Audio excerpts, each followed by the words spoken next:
Surprise online learning centre में आप लोगों का फिर से स्वागत है। आज हम बात करने वाले हैं क्वेश्चन नंबर 2.6, 2.7, 2.8 और 2.9 की। तो स्टार्ट करते हैं बिना टाइम लगाए। तो आपको ये क्वेश्चन जो है वीडियो थंबनेल पर भी दिखा होगा, तो वहाँ से आप स्क्रीनशॉट लेके भी देख सकते हैं। अगर आपके पास बुक है तो बुक से देखिए। क्वेश्चन हम नहीं बताएंगे, डायरेक्ट इसके जो है हम आंसर पर चर्चा करेंगे, ताकि जो है वीडियो बहुत लंबा ना बन जाए। तो 2.6 का जो क्वेश्चन है कि अगर Na2CO3 और NaHCO3 का अगर मिश्रण 1 ग्राम है और उसके मोलों की संख्या समान है, तो इसको जो है HCl से अभिक्रिया, तो पहले तो हमें देखना होगा कि HCl से अभिक्रिया के लिए जो है कितने जो है हमें क्या चाहिए, ml की आवश्यकता चाहिए। तो हम देखते हैं, सबसे पहले दिया गया है कि इन दोनों का मिश्रण 1 ग्राम है। तो माना, यहाँ से हम शुरू करते हैं, माना Na2CO3 का भार बराबर x ग्राम। तो यहाँ से आपका NaHCO3 का भार आ जाएगा, क्योंकि टोटल का 1 ग्राम है तो 1 माइनस x ग्राम, क्योंकि शेष ही क्या होगा, NaHCO3 होगा।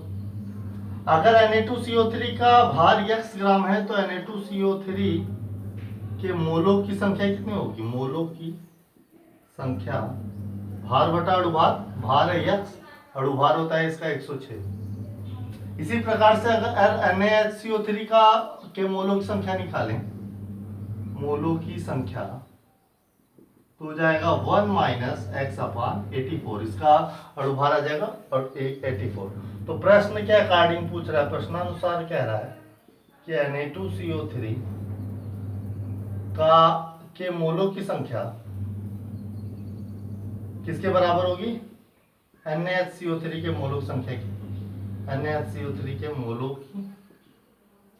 मोलों की संख्या। तो Na2CO3 के मोलों की संख्या x बटा 106 और इसका है 1 माइनस x अपान 84। कैलकुलेशन करेंगे, 84x equal to 106 minus 10x। तो यहाँ से हम इसे क्रॉस एडिशन कर लेंगे, तो 190x इक्वल टू 10x, यानी x इक्वल टू 10x अपान 190। तो अतः अब आ गया हमारा कि Na2CO3 का भार आ गया है 106 अपान 190 ग्राम।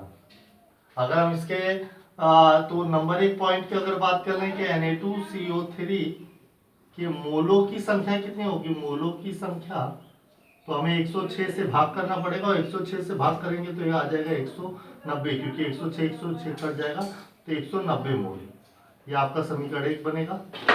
इसी प्रकार से अगर हम NaHCO3 का भार देखें, तो हमारा NaHCO3 का भार आया 1 माइनस 106 अपान 190, यानी 84 अपान 190 ग्राम। तो इसी प्रकार से अगर हम NaHCO3 के मोलों की संख्या बात करें, तो मोलों की संख्या उसके भार बटा अणुभार होगी। तो भार है 84 अपान 190, और अगर हम इसके मोलों की संख्या अगर निकालना चाहें तो मोलों की संख्या आ जाएगा जो है, कितने से हमें भाग करना पड़ेगा, 84 से भाग करना पड़ेगा। तो 84 से भाग करने पे इसके मोलों की संख्या आ जाएगी 190 मोल। यानी दोनों के प्रश्न के अकॉर्डिंग दोनों के मोलों की संख्या जो कि आपस में बराबर है, जो कि 1 बटा 190 और 1 बटा 190 है, Na2CO3 का भी और NaHCO3 का। तो यहाँ तक अगर हमें उनके मोलों की संख्या प्राप्त हो गई, तो अब हमें अलग अलग इंडिविजुअल क्या निकालना होगा, हमें अलग अलग निकालना होगा कि भाई Na2CO3, यानी कि आगे का क्वेश्चन मैं यहाँ से सॉल्व करने की कोशिश कर रहा हूँ। तो Na2CO3 जो कि HCl से अभिक्रिया करता है, तो NaCl H2O और CO2 बनाता है। देखिए, रिएक्शन अगर आपको नहीं आ रहा है तो मैंने क्लास 11 में बहुत अच्छे से समझाया हुआ था, तो जिनको आता है उनके लिए ठीक है, नहीं तो आगे चल के मैं इसकी बहुत ही अच्छे वीडियो इनऑर्गेनिक केमिस्ट्री के रिएक्शन की, जब इनऑर्गेनिक रिएक्शन की चर्चा करूंगा तो वहाँ पे आपको अच्छे समझ में आ जाएगा। फिलहाल टाइम ज़्यादा ना लेते हुए हम इसे सॉल्व करते हैं। तो Na2CO3 2HCl आपस में अभिक्रिया करेगा। अब Na2CO3 के तो 1 बटा कितने मोल है, 190 मोल है। तो यहां से HCl के मोल कितने हो जाएंगे 2/190 मोल। ठीक, इसी प्रकार से जब हम NaHCO3 की अभिक्रिया HCl से कराएंगे तो ऑलरेडी 2 हाइड्रोजन अवेलेबल होने के कारण NaCl H2 और CO2 बनेगा। यहाँ पे भी NaHCO3 के मोलों की संख्या 1/190 मोल है, तो इतने ही मोल HCl के भी होंगे, यानी कि इस HCl के मोल आ रहे हैं 1/190 मोल। अब अगला सवाल उठता है कि भाई अगर हमें HCl के मोलों की संख्या मालूम पड़ गई तो जो कुल रिएक्शन है यानी टोटल आपका जो होगा वो कुछ इस तरीके से होगा कि Na2CO3 को NaHCO3 के साथ मिश्रित कराया गया, तो इसका जो ये मिश्रण है इसकी अभिक्रिया होगी कितने 3HCl से और 3NaCl और 2H2O और 2CO2 बनेगा। आपको अच्छे से समझ में आ रहा होगा। मिश्रण के कुल मोलों की संख्या हो जाएगी 1/190 प्लस 1/190 यानी 2/190। तो HCl के मोलों की संख्या हो जाएगी 2/3 6/190 मोल, यानी HCl के मोलों की संख्या कितनी आ गई 6/190 मोल। इस तरीके से हम जो है इसको निकाल लेंगे। अच्छा 2/3 6, तो यहाँ पे कुछ ब्लंडर मिस्टेक हो रही है मेरे ख्याल से। 3/6 आएगा, क्योंकि मिश्रण जब हम अभिक्रिया करेंगे तो ये जो HCl के 2/190 और 1/190 है, तो ये कुल मिला के कितना हो जाएगा 2/190 प्लस 1/190 यानी 3/190, माफ करिएगा इतना मोल होगा। तो HCl के मोलों की संख्या आ गई। सवाल पूछ रहा है कि भाई 0.1 मोलर HCl का आयतन पूछ रहा है, का आयतन ये हमसे पूछ रहा है, मोलों की संख्या आ गई है। तो हम क्या करेंगे, हम जानते हैं यम भी बराबर W/M गुणे 1000।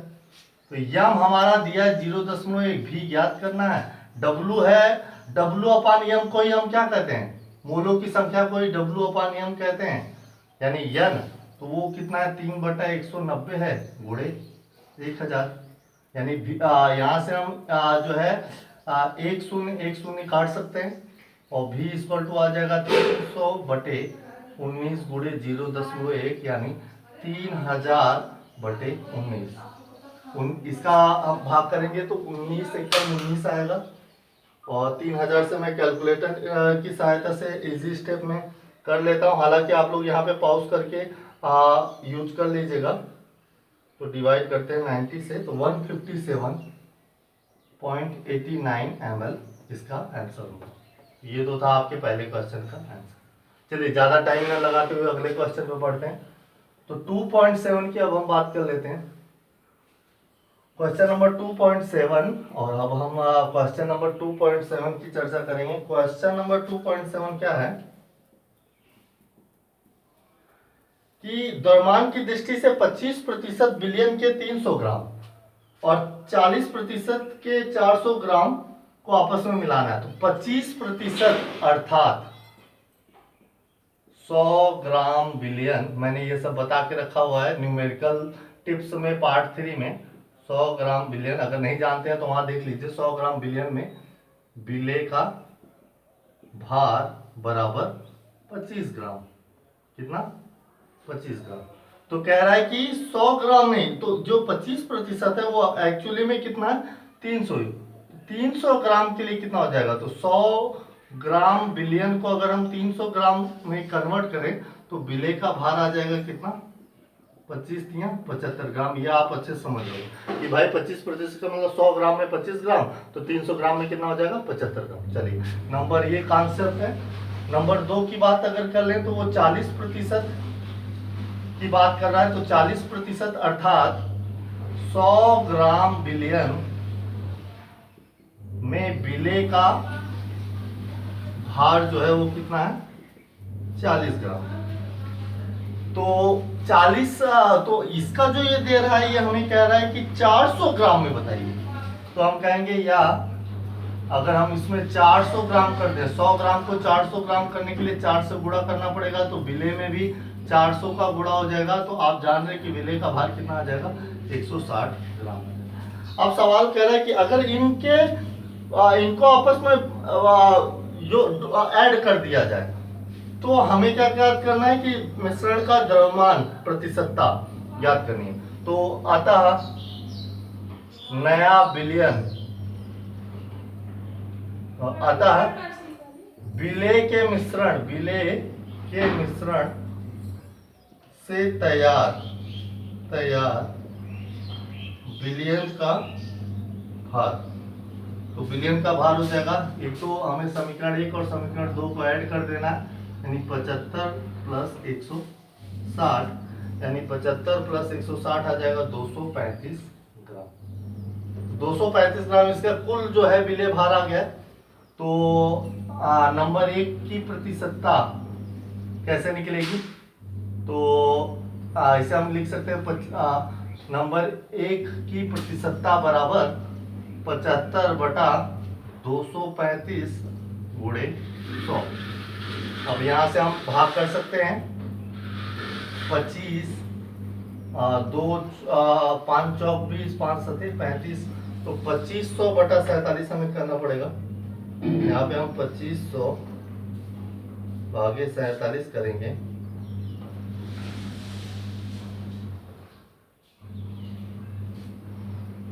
यहाँ पे जो है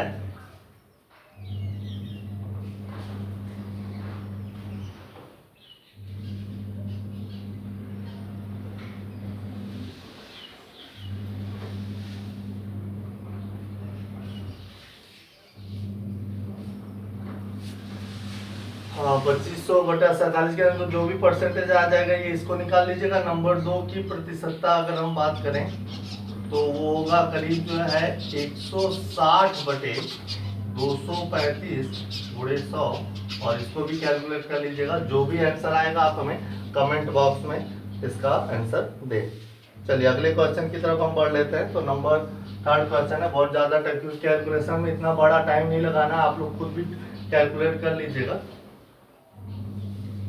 चलिए नंबर 3 आपका जो क्वेश्चन है वो है कि 222.6 ग्राम एथिलीन, यानी 2.8 की बात हो रही है, क्वेश्चन 2.8 की बात हो रही है। तो एथिलीन ग्लाइकॉल, वैसे एथिलीन ग्लाइकॉल होता है CH2OH, या फिर हम इसे C2H6O2 भी कह सकते हैं, या फिर आप जैसे बुक में दिया गया है C2H4OH का होल ट्वाइस, कुछ भी कह सकते हैं।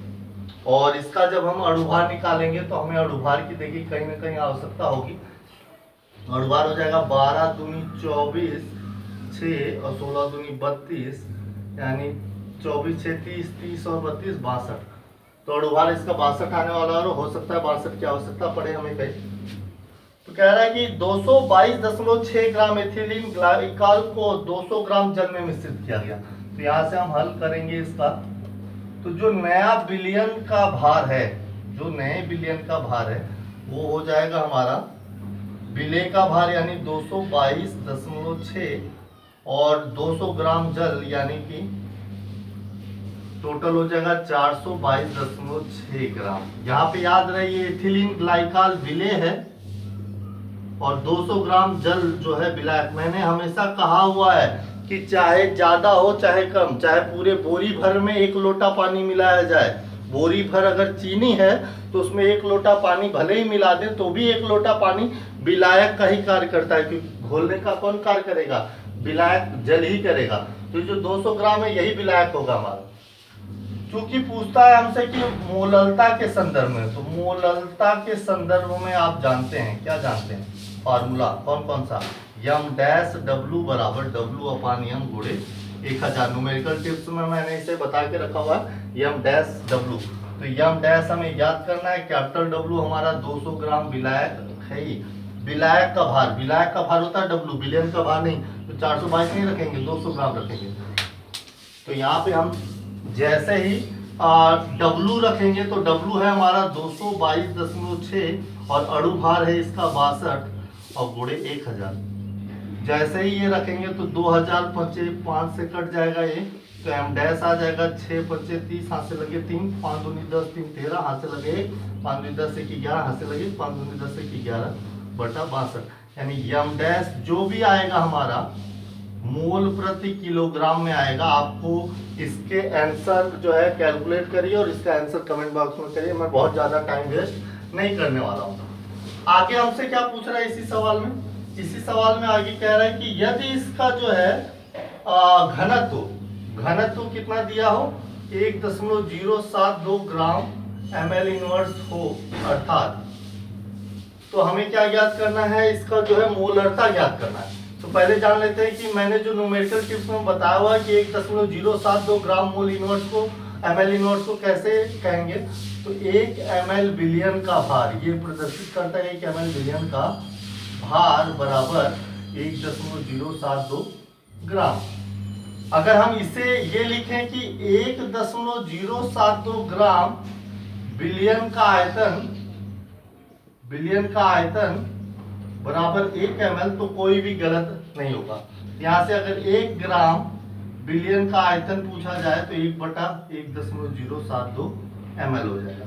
यानी कि यहाँ पे अगर हम कितने से पूछे, हमारा क्या दे रहा है, चूंकि हमें ग्राम बिलियन का भार 422.6 ग्राम को चेंज करना था कि भाई 422.6 ग्राम को आयतन में कैसे चेंज किया जाए, तो उसके लिए घनत्व तो दिया था हमारा, तो 422.6 बटा 1.072 ml। ये आपका आ जाएगा कि भाई ये जो बिलियन का कुल भार 422.6 ग्राम है उसका आयतन ml में कितना होगा। अगर ये आ जाएगा तो यहाँ पे मैं साइड में लिख देता हूँ कि हम जानते हैं किसके संदर्भ में, मोलरता के संदर्भ में यम भी बराबर W/m गुणे 1000।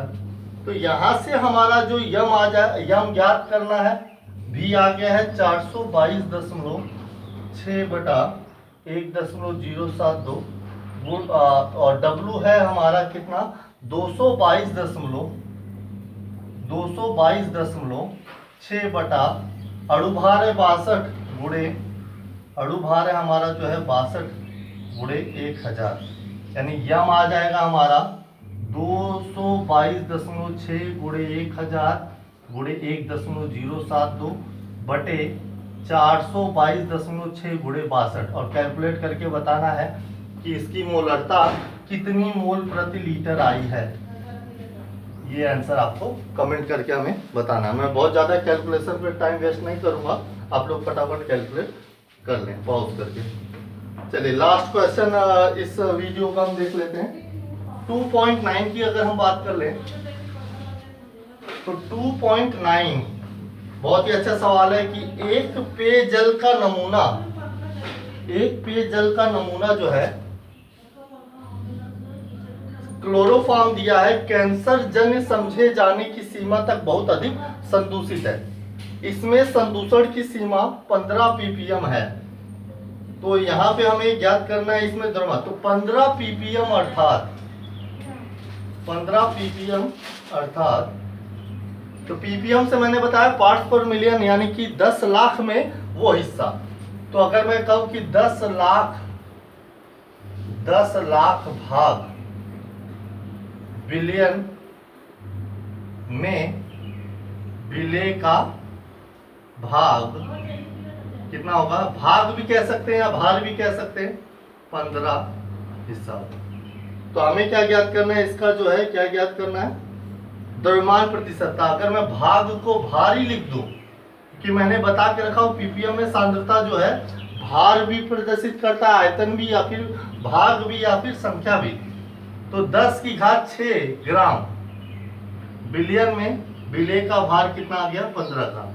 तो अतः नंबर 1 क्वेश्चन का आंसर है बिलियन की प्रतिशतता विलेय के सापेक्ष कितना हो जाएगा, 15/10⁶ गुणे 100, यानी 15 गुणे 10⁻⁴।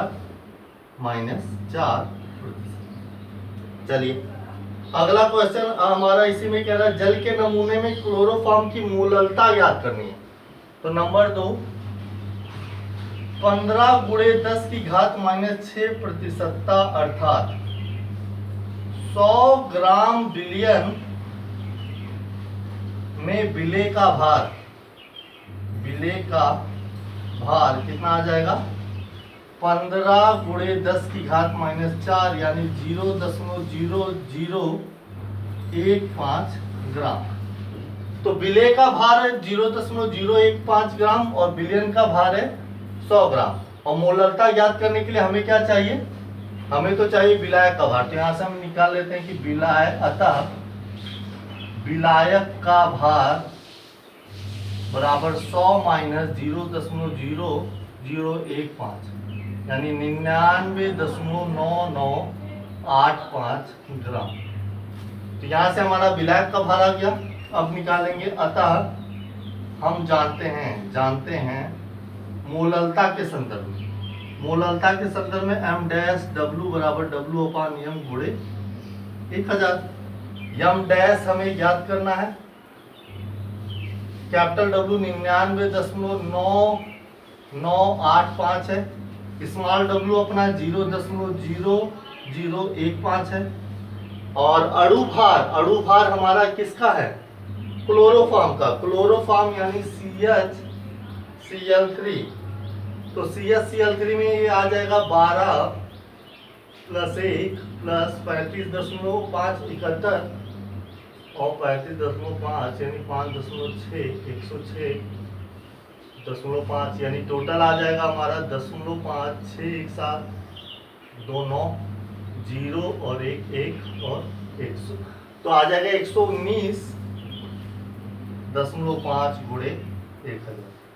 यानी इस तरीके से हमें कैलकुलेट करके बताइए कि m डैश की वैल्यू कितनी आएगी। तो 0.0015 गुणे, अगर मैं यहाँ से 1000 को अगर काट दूं तो ये हो जाएगा 1.5 गुणे 99.9985 बटे, माफ करिएगा, जो है यम डैश आएगा आपका 1.5 बटे 99.9985 गुणे 119.5। तो यहाँ पे हमें मोलरता कितना मोल प्रति किलोग्राम होगा ये हमें आपको कमेंट बॉक्स में बताना है। और आसान से इसे समझ लीजिए। वीडियो को बार बार रुक के देखिए। अगर कोई भी क्वेश्चन नहीं आता तो कमेंट बॉक्स में हमें पूछिए।